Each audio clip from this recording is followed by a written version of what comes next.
আসসালামু আলাইকুম। সৈকত স্যানিটারিতে স্বাগতম। বন্ধুরা, আজকে একটা কাজ দেখাবো যেটা 1.5 থেকে 1 বের করা। এটা আগে কেমন ছিল দেখেন, 2 পাশে 2টা লাইন গেছে, তলা দিয়ে একটা গেছে, এই পাশে বের হয়ে গেছে, ওই সামনে পর্যন্ত লাইন চলে গেছে।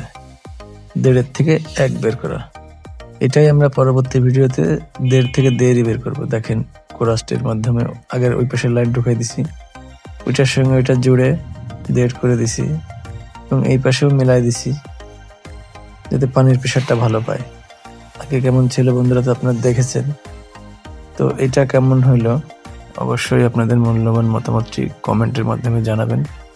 এটা সোজাসুজি 1.5 বের হয়ে বাইরে চলে গেছে। লাইক কমেন্ট শেয়ার করে পাশে থাকবেন। ইউটিউব থেকে দেখে থাকলে সাবস্ক্রাইব করে পাশে থাকা বেল আইকনে ঘন্টিটা বাজিয়ে দিবেন। আসসালামু আলাইকুম।